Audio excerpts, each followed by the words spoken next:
like the seats of an 86 Delta 88 coupe on D's and Bones, baby. That's what I'm talking about. Yeah. Going live in a minute, Blizzard King. This is Winter Dennis Sperling Podcast. You are rocking with the realest black men represented. Ain't no lies, cause we winning. Catching flies, ain't no feelings. Uncle D, we the villain, baby. We just left the village, baby. Now we in them villas, baby. Dennis Sperling Podcast. Tuning in, we get it, baby. You can hate the player, hate the game. We love all you haters. Hate watch, hate watch. Calling lovely ladies. Hands on your knees, bitch. You can thank us later. We snatching the crowns off of queens. We obliterate them. Tell the truth, train the devil. They trying to eliminate us. You begging the sipping haters. Peeling layers off potatoes. Whoa. Southern Cadillac music like Outkast. Ain't jumping without bass. Dennis Sperling Podcast. Whoa. Southern Cadillac music like Outkast. Ain't jumping without bass. Dennis Sperling Podcast. Whoa. We have to clean up what's going on in our house before we do anything else.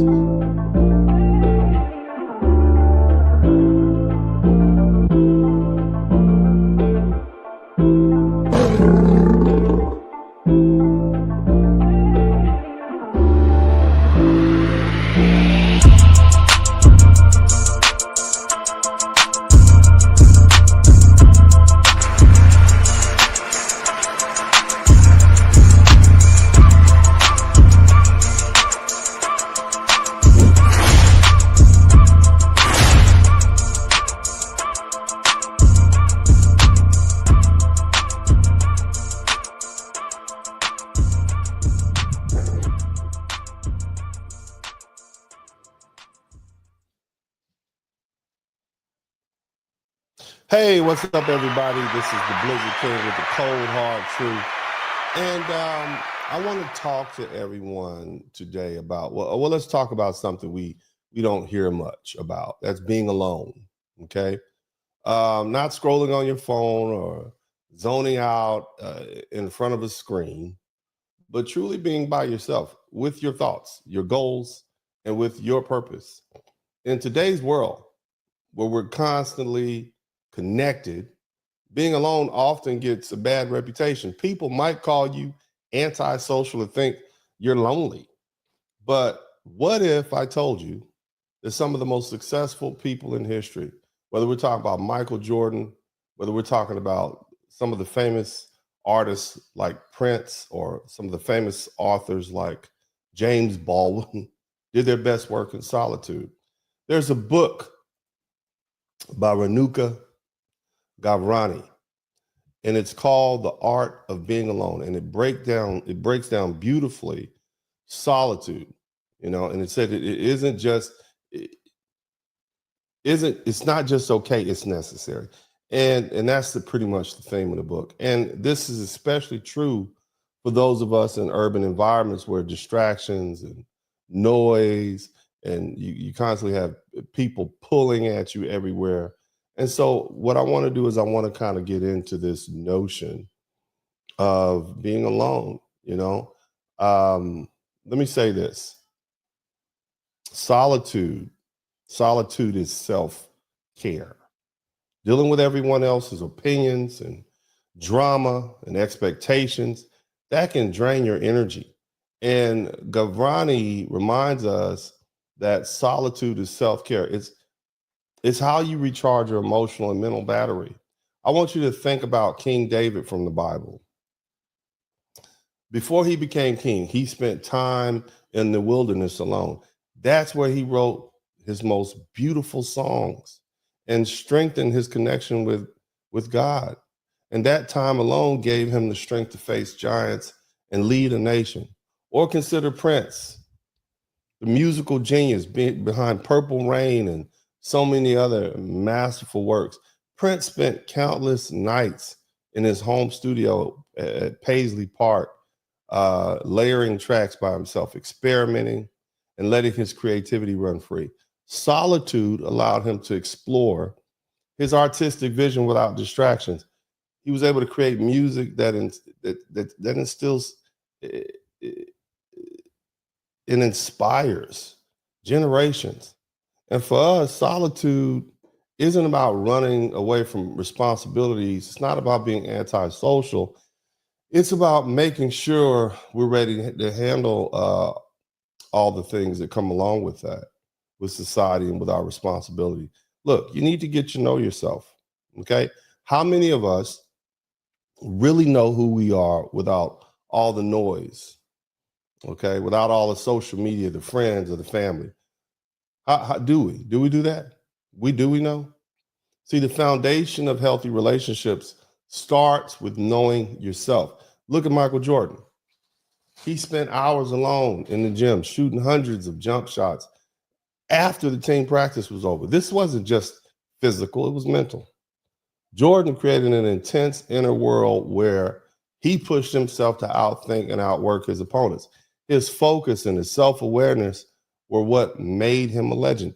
James Baldwin, one of the most powerful voices in literature, also used solitude to connect with himself. He moved to a quiet part of France to escape the racial pressures of the US and focus on his writing.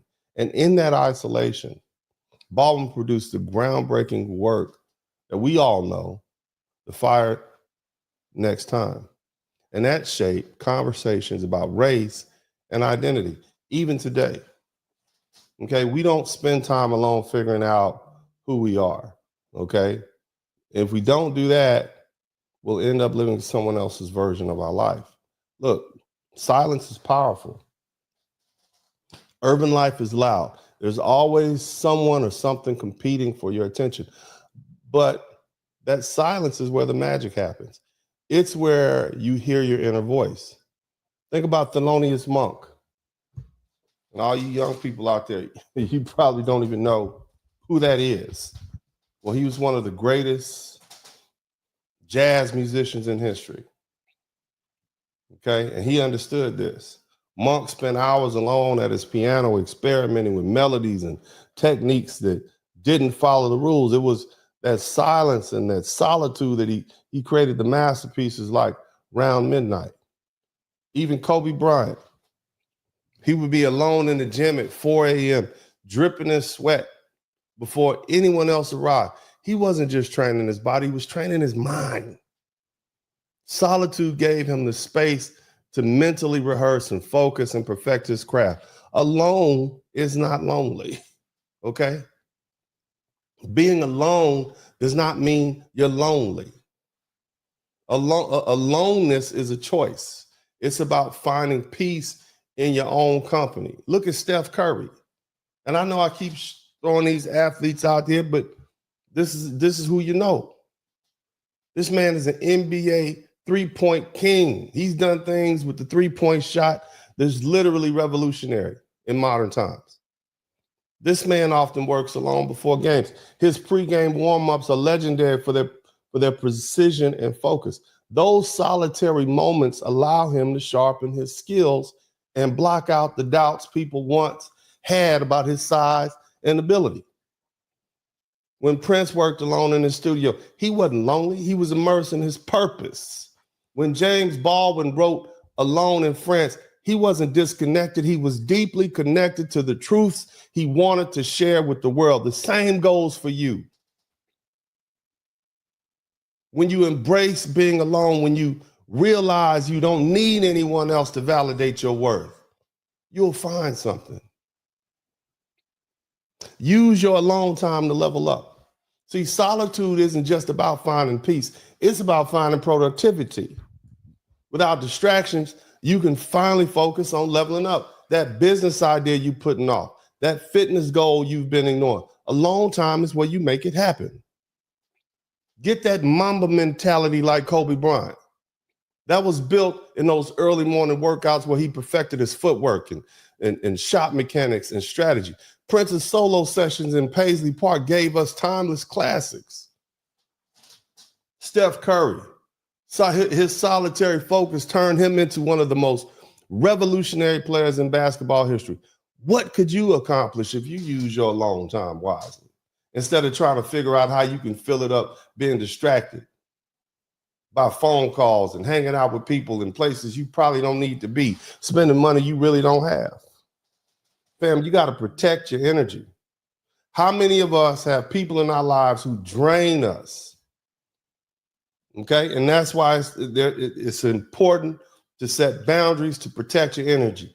Prince was famous for ignoring the heck out of distractions and people okay? And cutting out anything and anybody that didn't serve his creative vision. MJ, he stayed locked into his routine, shutting out distraction, even during his busiest seasons. And Mr. Baldwin, he left the chaos of the U.S. at a turbulent time period to create space for the most important work of his life. It's not selfish to say no to people. It's not selfish to set boundaries or do things that cause for you to pull away. No. Whatever you do that is required for you to fulfill your purpose, it's necessary. Find joy in the simple things. Solitude doesn't have to be heavy or lonely. Some of the most fulfilling moments can come from simple things like reading or walking or journaling.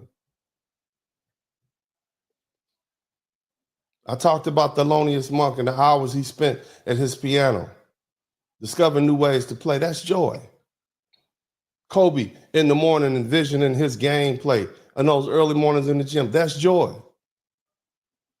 For you, it could be something as simply sitting at a park and cooking a meal or writing down your thoughts. Find your joy in the small things. And they're a reminder that life doesn't have to be complicated to be meaningful, fam. We put too much emphasis on these material things and going places. Look, emotional independence is the ultimate strength. And too often we rely on others to make us happy, but true resilience comes from within. These great people that I mentioned, Prince, Baldwin, Kobe, MJ, they didn't wait around for approval to create their masterpieces. They didn't wait for acceptance to tell the truth. They didn't look for validation to push themselves to greatness. They did it. And when you learn emotional independence, you become unstoppable. Look, here's the bottom line. Solitude is power. It's where legends like MJ, Kobe, Prince, James Baldwin, the Aloneness monk, and so many others have found their strength, their focus, and their purpose. So I'm going to challenge you right here and right now. Take time to disconnect from the noise. Step away from the distractions. Use your alone time to recharge, reflect, and create. Because when you learn to master the art of being alone, you'll discover your greatest work, and your greatest self is waiting for you. This is the Blizzard King with the cold, hard truth. And as I always say, I'm out.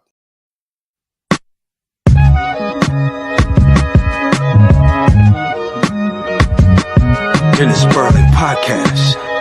Hit the like button, subscribe.